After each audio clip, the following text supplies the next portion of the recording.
Hello tout le monde! J'espère que vous allez bien. Aujourd'hui je vous retrouve dans un nouveau Filmorama.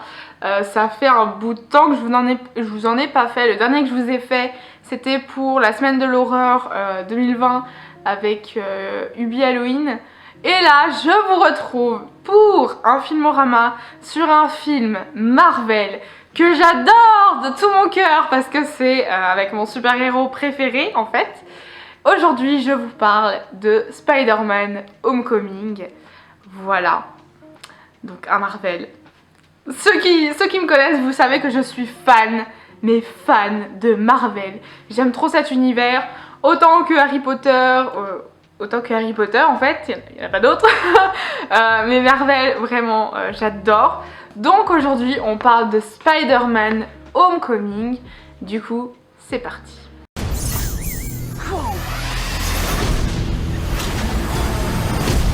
Alors, c'est un film qui a été réalisé par Jon Watts, qui est sorti en 2017, qui dure 2h13. Donc autant vous dire, il faut bien s'accrocher, même si en général il n'y a pas trop de mal avec les Marvel. C'est un genre, alors du coup c'est un film Marvel, mais Marvel c'est pas un genre. C'est un genre science-fiction, super-héros, et c'est un film du coup américain, et voilà. En acteurs principaux, nous avons Tom Holland dans le rôle de notre très cher Spidey, slash Peter Parker du coup, et Spider-Man of course. Je prends ma feuille. Nous avons Robert Downey Jr. dans le rôle de Tony Stark, slash Iron Man, voilà. Jacob Batalon dans le rôle de Ned, voilà, le geek dans le fauteuil. Si vous avez la ref, si vous l'avez vu, vous avez la ref. Michael Keaton dans le rôle de Adrian Toomes, slash le vautour. Marissa Tomei dans le rôle de Tante May. Zendaya dans le rôle de MJ. Et j'en passe encore parce qu'il y a beaucoup d'acteurs, il y a beaucoup de personnages, donc beaucoup d'acteurs, pas forcément très très connus, mais il y en a beaucoup. Il y a aussi Laura Harriet, il me semble, Harriet, je ne sais plus, dans le rôle de, je sais jamais, Liz ou Lynn, je ne sais plus, Liz, je crois, je suis pas sûre, mais voilà. Et au niveau du budget, parce que je trouve ça important quand même de parler du budget du film. Ce film a eu un budget de 175 millions de dollars. Voilà, rien que ça. Rien que ça. Voilà. Alors, au niveau du résumé. Alors, je vais aller sur Netflix. Puisque oui, Netflix a mis Spider-Man Homecoming de disponible en fait sur la plateforme. Chose assez étrange quand on sait que qu'il y a Disney+, et que Marvel a été racheté par Disney. Donc c'est bizarre, je trouve ça bizarre. Après, tant mieux, c'est sur Netflix, c'est quand même plus disponible que Disney+, parce que il y a encore pas énormément de... Enfin, il y a beaucoup de personnes, oui, qui ont Disney+, mais je pense qu'il y en a quand même plus qui ont Netflix. Donc voilà. Alors, le résumé nous dit... Peter Parker reprend la routine au lycée jusqu'à l'arrivée du vautour qui lui donne l'occasion de faire ses preuves grâce à ses super pouvoirs d'homme araignée. Voilà. Voilà, c'est ça le résumé Netflix. Sur mon téléphone, parce que sur la télé, c'est pas du tout le même résumé. Je sais plus comment il est, mais il commence absolument pas comme ça. Il commence par les Avengers l'ont rejeté. Un truc comme ça, donc ça commence pas du tout pareil, mais bref, vous avez compris le truc je pense, donc voilà. Ensuite, passons à notre petit côté technique. J'ai ma feuille comme d'habitude avec tout de noté les gars, voilà, vous êtes pas prêts? Alors, le scénario, j'ai envie de vous dire, on est sur un film Marvel, à gros budget, donc le scénario, il est quand même travaillé, un minimum, hein, voilà. Et là, franchement, ça dérange pas à la règle. Le scénario, je trouve qu'il est bien. Franchement, tu rigoles des fois, rien qu'avec certaines répliques. Franchement, voilà, le scénario, il est top. Perso, moi, je l'ai beaucoup aimé. Voilà, le scénario est bien. Il faut quand même se rendre compte que celui-ci, donc Spider-Man Homecoming, a détrôné ses grands frères, donc la première trilogie avec Tobey Maguire et les 2 autres après de The Amazing Spider-Man avec Andrew Garfield, Homecoming les a détrônés tous. Et le scénario il est pas pour rien, enfin forcément le scénario il est pas pour rien, voilà, enfin c'est logique, ça paraît logique.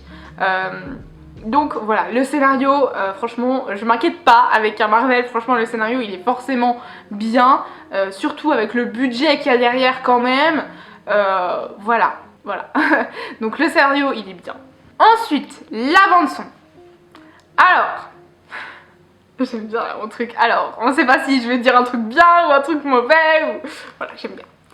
Alors, entre la musique bien rétro des Ramones, entre le petit remix de la musique du générique de la série d'origine et toutes les musiques qui ont été faites autour pour ce film, franchement chapeau parce que la bande son elle est géniale.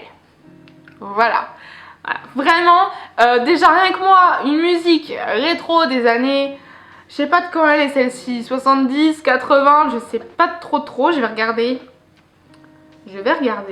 de ce pas. Ah bah je voudrais l'année les gars. Elle est de 76. Vous voyez, on est vraiment au rétro, hein. 76, ma mère n'était même pas née.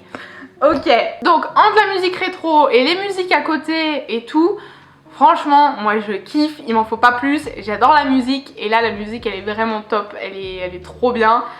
Les musiques, il y a des mélodies qui sont vraiment toutes mignonnes, toutes tout douces. Je pense notamment à une qui a à la fin, vers la fin du générique de fin en fait, qui est vraiment, ça reprend un petit peu le thème du coup Spider-Man de départ en fait de la série d'origine, mais en mode vraiment piano, note aiguë, bref, un truc qui fait tout doux et j'aime trop cette partie là. Voilà, faut pas chercher à comprendre, mais j'aime trop et je trouve ça trop doudou et voilà, bref, franchement la bande son elle est top.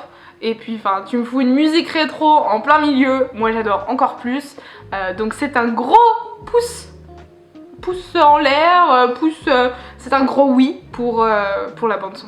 Ensuite, les images et les plans, vous me connaissez, c'est un truc que j'aime beaucoup, voilà, enfin j'aime bien tout ce qui est tout technique en fait dans le cinéma, le cinéma en général en fait, voilà, bravo Laura, enfin voilà.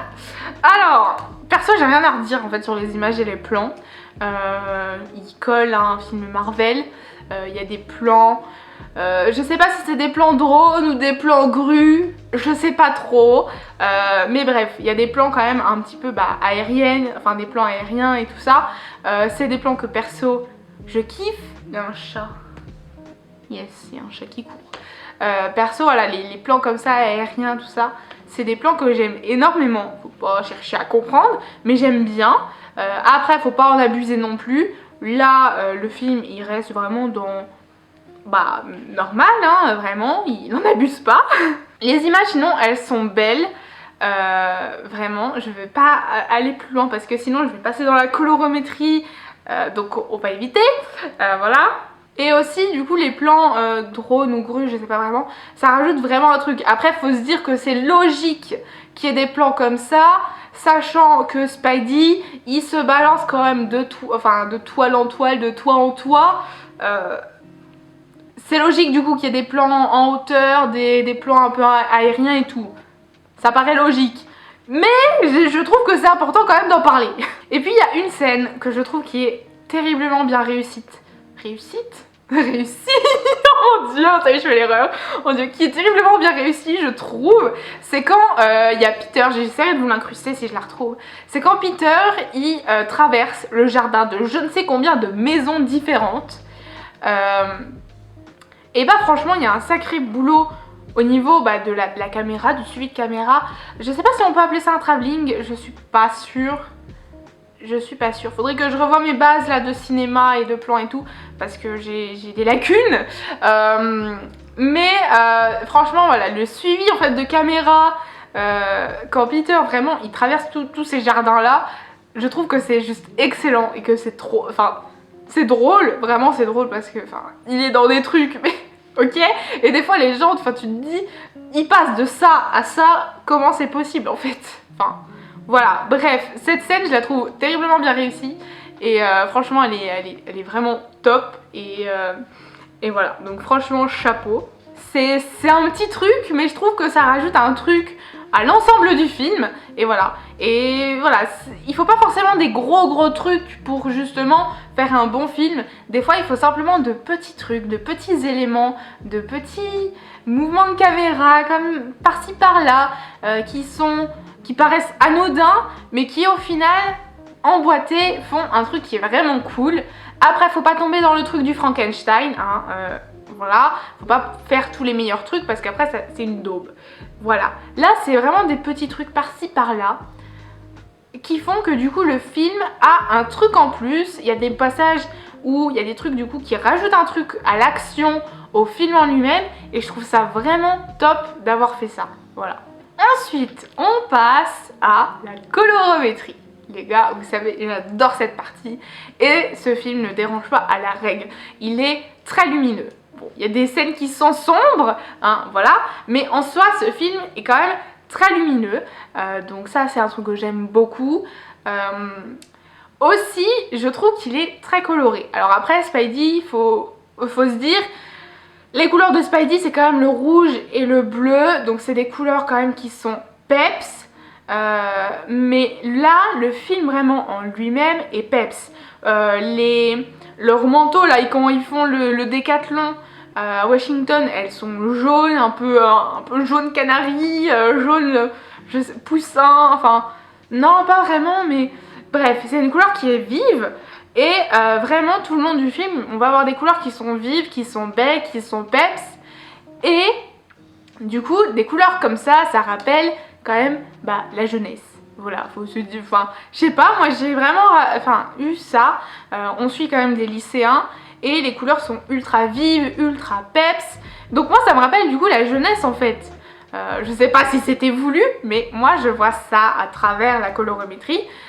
Donc voilà. Après j'ai envie de vous dire que la colorométrie, elle va pas plus loin et je trouve que c'est judicieux d'avoir fait ça parce que un Marvel, faut pas aller plus loin. Enfin, faut trouver le juste milieu. Là, c'est un film quand même qui a beaucoup d'action, qui a beaucoup de trucs, qui a quand même déjà de belles images, de beaux plans, un scénario qui joue quand même un petit peu sur l'humour et tout ça. Donc s'ils avaient rajouté un truc à la colorométrie, par exemple, plus de contraste ou vraiment un truc qui se serait vu, ça aurait fait trop.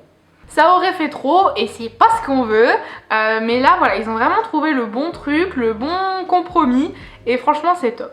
Ensuite, les effets spéciaux. On a tous déjà vu un film, plus ou moins récent, où à un moment on voit qu'il y a de l'incruste, on voit qu'il y a un fond vert, ou voilà. Là, à première vue, et je l'ai vu quand même beaucoup de fois, celui-là, à première vue, quand on le regarde quand même, voilà, simplement sans le machiner plan par plan, image par image, perso, j'ai pas été choquée par exemple, une incruste, ou voilà. Parce qu'ils ont quand même tourné des scènes en studio, hein, faut pas croire. Pas tout, mais quand même, voilà. Et là, voilà, j'ai pas eu cet effet de fond vert, d'incruste, ou voilà. Les effets spéciaux, ils sont bien réalisés aussi. Voilà, parce que le vautour, il est quand même souvent dans les airs. Donc là, faut gérer ça. Après, il y a Spidey, Spider-Man qui saute, enfin, qui machine là de toit en toit avec ses toiles. Donc, faut gérer tout ça, tout ce qui est justement aérien en fait. Après, je sais que Tom Holland a été pris aussi parce qu'il a fait de la gymnastique, de la danse et tout. Donc, au niveau des mouvements, de la souplesse et tout, il savait en fait. Et il a fait la plupart des cascades d'ailleurs. Donc, voilà, ça a aussi aidé à la réalisation. Mais ils avaient quand même des cascadeurs à côté, des aides, enfin voilà. Mais voilà, les effets spéciaux ils sont vraiment bien réalisés. Après j'ai envie de vous dire avec 175 millions de dollars, heureusement. Voilà, même si voilà, des fois il y a quand même un petit truc qui voilà. Perso j'en ai pas vu, après peut-être que ça ça m'a pas choqué. Après, voilà, peut-être que c'était pas flagrant ou voilà. Donc voilà, mais sinon en soi les effets spéciaux sont très bien faits. J'ai pas eu de moment où je me suis dit oula, là il y a un fond vert. Non, donc voilà, les effets spéciaux sont top, sont bien réalisés et heureusement j'ai envie de vous dire vu le budget. Voilà. Ensuite, on parle bien évidemment du jeu d'acteur. Alors dans ce film, faut savoir que oui, on voit des acteurs qui sont déjà connus. Si on prend Zendaya, elle a été sur Disney Channel. Si on prend Robert Downey Jr., bah, il a fait tous les Iron Man, les Avengers, voilà, j'en passe. Et hors Marvel, il en a fait aussi beaucoup.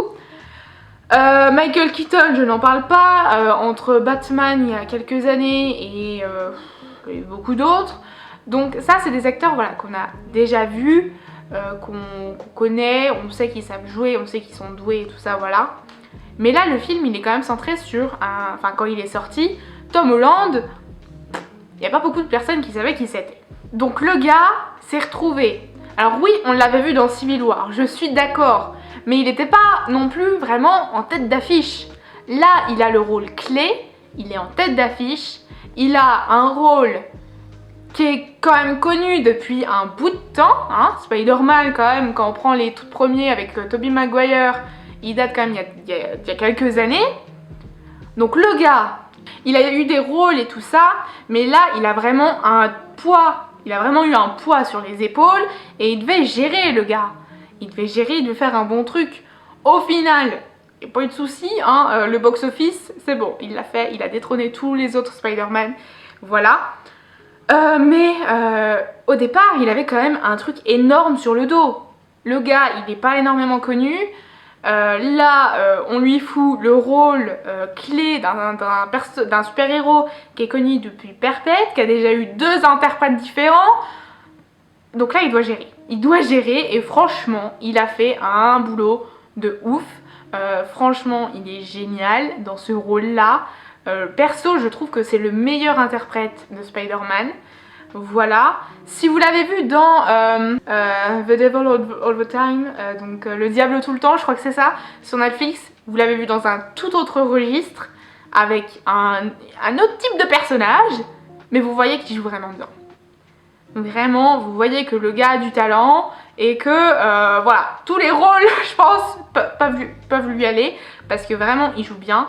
Là, Spider-Man, il n'y a pas de souci non plus, on voit qu'il joue bien et qu'il gère. Franchement, il gère le gars et voilà. Et ouais, franchement, il a fait un très bon taf. Après, je pense qu'il a été aidé aussi par Robert Downey Jr., Michael Keaton, tout ça, qui lui ont peut-être donné des conseils ou voilà. Mais franchement, sinon, il a fait quand même un bon boulot. Et franchement, le film, je trouve qu'il est encore mieux avec ce jeu d'acteur là. Après, il y a les passages aussi un petit peu drôles et tout ça, qui rajoutent un truc au film. Et franchement, c'est top. Et donc, ma note finale, mon avis final. Ma note, sans grande surprise, je mets 5 sur 5. Est-ce que ça surprend quelqu'un? Non. Et mon avis final, bah, c'est un film que j'adore. Forcément, j'adore les Marvel. Mais mon personnage préféré, c'est Spider-Man. J'ai vu tous les films Spider-Man qui ont été faits et je pense que Homecoming est de loin mon préféré. Enfin, Homecoming et Far From Home, donc le deuxième avec Tom Holland, sont de loin, je pense, mes Spider-Man préférés. Voilà, parce qu'il y a de belles images, il y a une belle couleur, enfin de belles couleurs, de beaux plans, un scénario qui a un côté un petit peu humoristique. Ça, c'est pas forcément Marvel, c'est surtout le côté Disney, je pense, qui demande ça à Marvel. Mais en soi, c'est pas... Enfin voilà, c'est un film que j'aime énormément, que j'affectionne beaucoup, qui est là dans mon cœur à jamais. Et je l'ai regardé un nombre incalculable de fois, je l'aime beaucoup. Voilà, c'est un film excellent, avec aussi de très bons acteurs, des acteurs qu'on connaissait pas forcément, avec des acteurs qu'on a déjà vus, ou qu'on revoyait après longtemps. Je pense notamment à Michael Keaton que j'avais vu dans Batman il y a perpète. Donc là, de le voir dans un rôle de méchant, ça fait quelque chose et ça fait bizarre, mais c'est cool de revoir cet acteur-là. Donc voilà. Donc c'est un très bon film que je vous recommande de voir. Si vous l'avez jamais vu, franchement les gars, vous avez loupé quelque chose, vraiment. courez le voir parce qu'il est excellent. Même si vous aimez pas forcément Marvel, cet univers-là, je vous conseille de regarder celui-là parce qu'il est vraiment top et il en vaut le détour. Parce que oui, il parle de super-héros, mais on suit quand même à la base un lycéen qui a ses problèmes, qui a ses trucs de lycéen. Et je pense qu'on peut se reconnaître dans le personnage de Peter. Voilà, beaucoup de personnes peuvent se reconnaître dans son personnage. Donc voilà, je vous le recommande 1000 fois ce film là parce que voilà. Du coup voilà, j'espère que ce filmorama vous aura plu. Voilà, je vous ferai bien évidemment le filmorama sur la suite des aventures de notre fidèle serviteur l'araignée avec plaisir, c'est prévu, vous inquiétez pas. Et du coup voilà, moi je vous dis à la prochaine pour une nouvelle vidéo, portez-vous bien, bye.